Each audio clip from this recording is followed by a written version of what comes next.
વડોદરાના ડભોઈમાં મંજૂરી લીધા વગર જ ફટાકડાના સ્ટોલ ખોલી દેવામાં આવ્યા છે, જેમાં પાલાસવાડા અને દિવાળીપુરમાં મંજૂરી વિના જ ફટાકડાના સ્ટોલ લાગ્યા છે। સ્થાનિકોએ ફટાકડા સ્ટોલ અંગે કલેક્ટરને અરજી કરી છે। મંજૂરી વિના જ કુલ 22 જેટલા ફટાકડાના સ્ટોલ ઊભા કરી દીધા છે।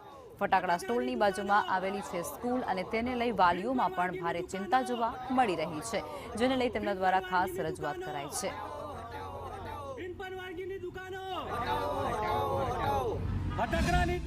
બાબતની જે ગેરકાયદેસર દુકાનો છે તે મામલતદાર સાહેબને અરજી આપેલી છે, પરંતુ હજી સુધી કોઈ પણ જવાબ નથી આવ્યો, જેથી કરીને આની આજુબાજુ આવેલ ઇંગ્લિશ મીડિયમની સ્કૂલ જ્યાં નાના ભૂલકાઓ અભ્યાસ કરતા હોય છે, તેમજ 500 થી 700ની અંદાજિત વસ્તીમાં રહેણાંક વિસ્તાર ધરાવે છે, જેથી કરીને અમે આ એક આગનો ભવિષ્યમાં અનબનાવ ન બને તેનો મને ચિંતાજનક છે।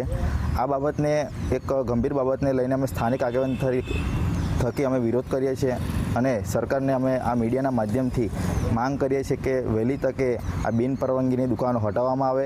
પહેલાં તો સરપંચની પરમિશન લેવાની હોય છે, તલાટીની, ત્યારબાદ નાયબ મામલતદાર પાસે જવાનું હોય છે, ત્યારબાદ સર્કલ સાહેબ અહીંયા આગળ જોવા આવે અને ત્યારબાદથી નક્કી થઈ જ ત્યાર પછી મામલતદાર સાહેબ મોકલે પોલીસ સ્ટેશનમાં અને પોલીસ સ્ટેશન મામલતદાર સાહેબ ફાઇનલ સહી થાય છે। આની અંદર ફાયર એનઓસીની જરૂર પડે છે, એ પણ કશું લીધું નથી, કોઈ જાતની પરમિશન નહીં, અને અહીં ગામજનો એમને કહેવા ગયા તો પણ એ લોકોએ ધ્યાન પર લીધું નથી। કે છે રાજકારણ ધરાવતા લોકો મોટા અંદર કંઈ ઇન્વોલ્વ છે એવું કહેવામાં આવે છે।